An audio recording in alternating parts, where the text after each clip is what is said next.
कुछ सुराग हाथ लगे या नहीं, आखिर पहलगाम के आतंकी कहां भागे। जम्मू कश्मीर में पहलगाम में 22 अप्रैल को हुए आतंकी हमले के 6 दिन बाद ही सुरक्षा एजेंसियों के सामने सबसे बड़ी चुनौती यही है कि हमला करने के बाद आतंकवादी आखिर कहां गायब हो गए। उनकी तलाश में army, Jammu Kashmir police, CRPF और अन्य बल लगातार कोशिश कर रहे हैं, लेकिन अभी तक आतंकवादियों का कुछ अता पता नहीं लग पा रहा है।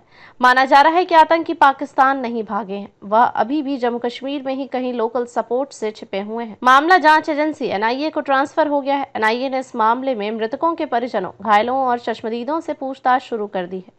एजेंसी इस मामले को सुलझाने के लिए अपने तेज तर्रार अफसरों और आधुनिक तकनीक की मदद से ले रही है। सूत्रों का कहना है कि कुछ संकेत मिलते दिखाई दे रहे हैं, जिनके आधार पर काम किया जा रहा है। उम्मीद है जल्द कुछ सकारात्मक नतीजा सामने आएगा, लेकिन इससे पहले अभी एजेंसियां इस मामले में बहुत ज्यादा कुछ कहने से बच रही हैं।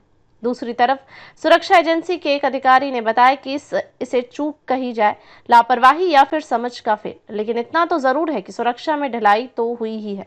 हमले के वक्त बेस्टर्न घाटी में ना तो जम्मू कश्मीर का कोई पुलिसकर्मी तैनात था और ना ही सीआरपीएफ का कोई जवान, जबकि बेस्टर्न से करीब 5 किलोमीटर नीचे सीआरपीएफ की कंपनी पोस्ट भी है और इसी पोस्ट के सामने से टूरिस्ट घाटी पहुंच रहे थे। यहाँ सीआरपीएफ की 3 प्लाटून में से 2 प्लाटून जनरल गश्त पर और एक थाने के अंदर में काम करती है।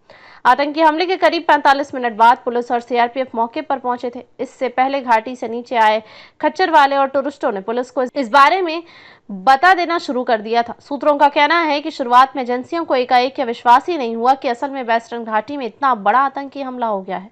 आतंकवादी हमले के बाद वेस्टर्न घाटी ही नहीं बल्कि पूरे जम्मू कश्मीर का सुरक्षा रिव्यू किया जा रहा है।